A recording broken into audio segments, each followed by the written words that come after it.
দেখা পোৱা গৈছে যে অতিকৈ পিছপৰা অঞ্চলৰ পৰা আপুনি শিক্ষা দীক্ষা কৰি পেলাই অতিৰিক্ত জিলা ন্যায়াধীশ হিচাপে নিযুক্তি লাভ কৰিছে। কি ক'ব? মই যথেষ্ট আনন্দিত হৈছোঁ। যোৱাকালি ৰিজাল্ট ঘোষণা কৰা হৈছে হাইকোৰ্টৰ গ্ৰেড 1 জুডিচিয়েল অফিচাৰ। ৰিজাল্টটো পাই বহুত আনন্দিত হৈছোঁ। বৰ্তমান দেখিবলৈ পাইছোঁ যে আপুনি এখন বিদ্যালয়, যিখন বিদ্যালয়ত আপুনি শিক্ষা লাভ কৰিছিলে, তাতে আহি উপস্থিত হৈছে। শিক্ষাগুৰুসকল বা ষ্টুডেণ্ট ছাত্ৰ ছাত্ৰীসকলক দেখা পাই পেলাই আপোনাৰ কেনেকুৱা অনুভৱ আৰু কি ক'ব এই ক্ষেত্ৰত? হয়, এই ক্ষেত্ৰত তেওঁলোকৰ যিটো সঁহাৰি আৰু তাৰ কাৰণে মই তেওঁলোকক অশেষ ধন্যবাদ দিছোঁ। বহুত মৰম দিছে, বহুত ভাল লাগে। অনাগত দিনত আপুনি এই সমাজৰ হকে বা এই ঠাইৰ হকে বা নিজৰ জিলাখন, নিজৰ গাঁওখন, নিজৰ ঘৰখন বা নিজৰ জাতিটোক কেনেধৰণে আপুনি আগুৱাই লৈ যাম বুলি ভাবিছে? হয়, মই যোনটো উদ্দেশ্যত সফল হৈছোঁ সেইটো হ'ল ন্যায়ৰ লগত জড়িত। গতিকে মই সদায় সমাজৰ নিষ্পেষিত নিপীড়িত তেওঁলোকক জাষ্টিছ দিয়াৰ কাৰণে মই সদায় মোৰ সৰ্বোচ্চখিনি উজাৰি দিম। মই প্ৰপাৰ জাষ্টিছ কেনেকৈ দিব লাগে সেইটোৰ কাৰণে মই চেষ্টা কৰিম। যিহেতুকে আমি গম পাইছোঁ যে আপুনি অতিকৈ পিছপৰা অঞ্চল, চৰা অঞ্চলৰ পৰা আপুনি বিলং কৰিছে। ইয়াতে দেখা পোৱা গৈছে যথেষ্টখিনি ছাত্ৰ ছাত্ৰী।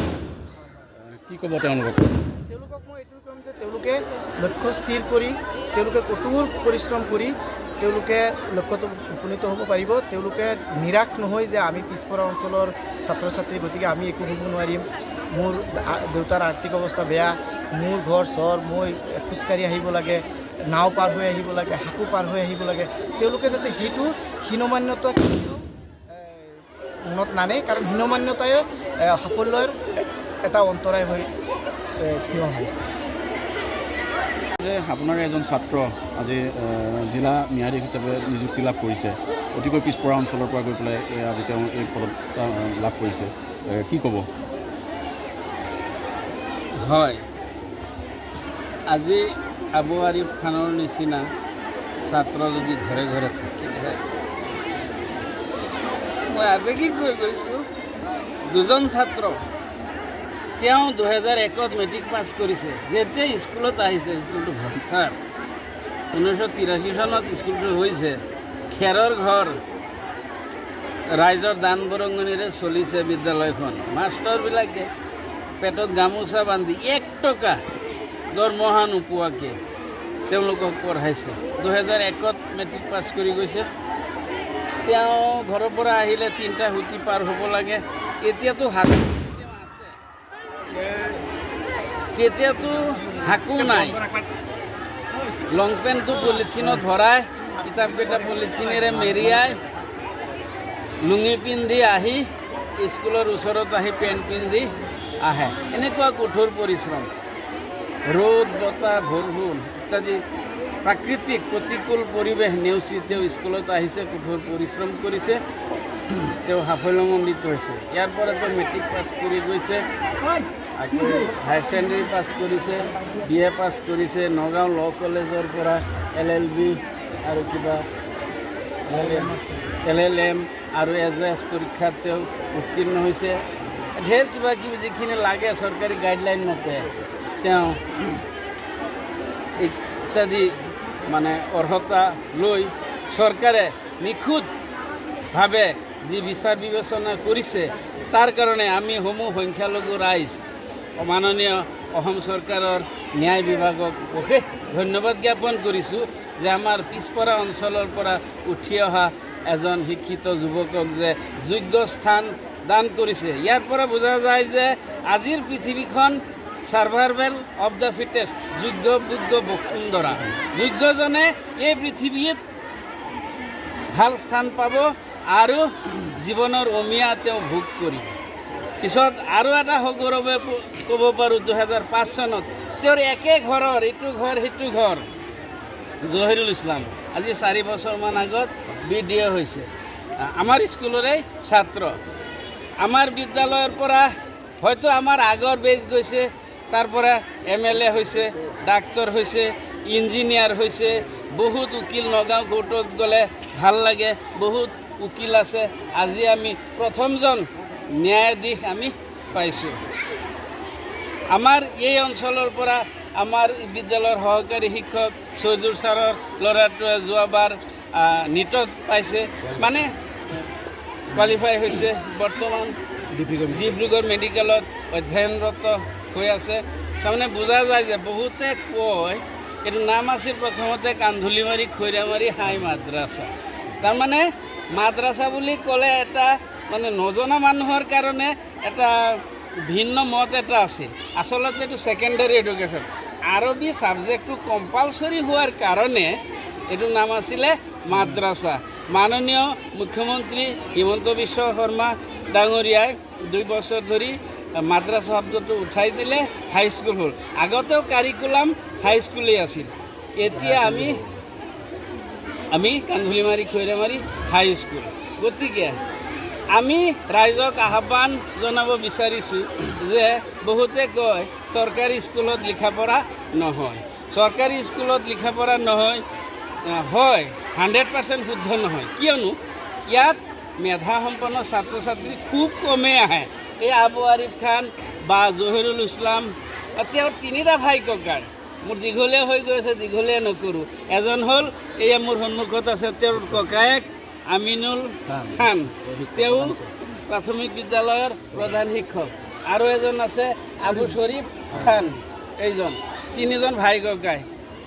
আমিনুল খান 1 নম্বৰ, আৰিফ খান 2 নম্বৰ, শ্বৰীফ খান 3 নম্বৰ। 3জনেই চৰকাৰী নিযুক্তিত মক্ৰল হৈ আছে, মানে চাকৰি কৰি আছে। বুজা গৈছে যে কান্ধুলিমাৰী খৈৰামাৰী হাইস্কুলত সঁচাকৈ লিখা পঢ়া হয়। যিবিলাক ছাত্ৰ ছাত্ৰী নেকি লিখা পঢ়াৰ মানহেৰে ভৰ্তি হয় তেওঁলোকৰ কাৰণে হয়। আৰু যিসকলে আহি সময় পাৰ কৰিব লয়, গতিকে তেওঁলোকৰতো ছাকচেছ নহ'বও পাৰে। তথাপিও এনে এটা পৰিৱেশৰ মাজত আমাৰ বিদ্যালয়ৰ ফলাফল খুব ধুনীয়া। কোনো বছৰে 80%ৰ তলত মেট্ৰিকৰ ৰিজাল্ট নাই। এইবাৰ বিগত কেইদিন আগতে হৈ যোৱা মেট্ৰিকৰ ৰিজাল্টত আমাৰ 89% হৈছে। হয়তো ডিষ্ট্ৰিক্টত যদি ভাল পাৰ্চেণ্টেজৰ মানে স্কুল আছে, তাৰ ভিতৰত আমাৰ বিদ্যালয়ো এখন। গতিকে আমাৰ বিদ্যালয়ত যে লিখা পঢ়া হয় তাৰ কাৰণে আমি ৰাইজক অৱগত কৰিলোঁ আপোনালোকৰ জৰিয়তে। ধন্যবাদ। বিদ্যালয়খনৰ নাম কান্ধুলিমাৰী খৈৰামাৰী হাইস্কুল। পোনপ্ৰথমে আপোনালোক সাংবাদিকসকলক মই ধন্যবাদ জনাইছোঁ এই ভিতৰুৱা গাঁওখনত খবৰ ল'বলৈ হোৱাৰ কাৰণে।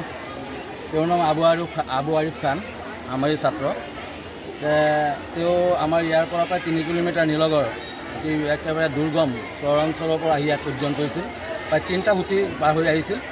কেতিয়াবা নাও পাইছিল, কেতিয়াবা নাও পোৱা নাছিল। কেতিয়াবা স্কুলত অহাৰ কাৰণে নাৱৰ কাৰণে দেৰিও হৈ গৈছিল। আৰু যেতিয়া ঘৰত যায় নাও পোৱা নাই, কেতিয়াবা সন্ধিয়াৰ পিছত ৰাতিও ঘৰত পাইছিল। তেনেকৈ আজি আমি খুব বিদ্যালয়ৰ শিক্ষকসকলৰ লগতে ছাত্ৰ ছাত্ৰী চবেই এই অঞ্চলৰ সকলোৱে আমি গৌৰৱ অনুভৱ কৰিছোঁ, গৌৰৱান্বিত হৈছোঁ। গতিকে আমাৰ বিদ্যালয়ৰ ছাত্ৰ ছাত্ৰীয়ে এই অঞ্চলৰ অন্যান্য ছাত্ৰ ছাত্ৰীয়ে বহুত প্ৰেৰণা পাইছে। ভৱিষ্যতে আবু আৰিফ খান ছাত্ৰ অৱস্থাৰ পৰাই খুব নম্ৰ আৰু মেধাৱী আছিল, খুব অমায়িক আছিল ক্লাছত।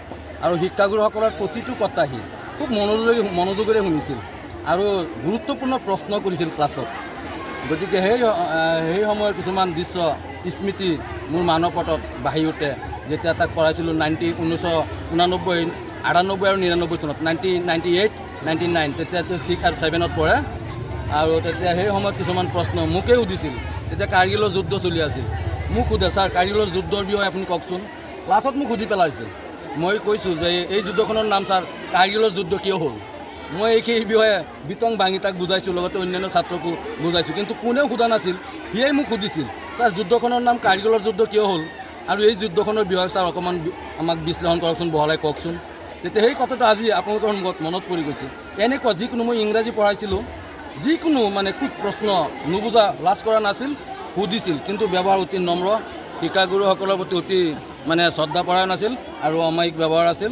আৰু একাগ্ৰতা আৰু ধৈৰ্য থকাৰ কাৰণে আজি আৰু এই অঞ্চলৰ আশীৰ্বাদ থকাৰ কাৰণে ইমানখিনি জিলা ন্যায়াধীশৰ দৰে আজি গোটেই অসম ভিত্তিত অনুষ্ঠিত এটি মানে গ্ৰেড 1 জজ মানে ন্যায়াধীশ পদত অধিষ্ঠিত হৈছে। তাৰ কাৰণে মই অসম চৰকাৰৰ লগতে আমাৰ অসমৰ যি ন্যায় ব্যৱস্থা আছে যি আজি তেওঁৰ ইণ্টাৰভিউ যে পৰীক্ষা পাতিছে যি ব্যৱস্থা সেই ব্যৱস্থা ন্যায় ব্যৱস্থাৰ যি পৰীক্ষা অনুষ্ঠিত কৰিছে যিটো বড়ো মাধ্যমেৰে তেওঁলোকক মই অহায় আন্তৰিকভাৱে ধন্যবাদ জনাইছোঁ অসম চৰকাৰক ধন্যবাদ জনাইছোঁ আৰু আৰিফৰ ভৱিষ্যত উজ্জ্বল ভৱিষ্যত কামনা কৰিছোঁ মানুহে যাতে আৰিফৰ পৰা ন্যায় পায় মই এইখিনি কামনা কৰিলোঁ আৰু দীৰ্ঘায়ু কামনা কৰিলোঁ আৰু থেংক ইউ যিকোনো খবৰৰ বাবে যোগাযোগ কৰক 7099017330 লগতে 7099017110 নম্বৰত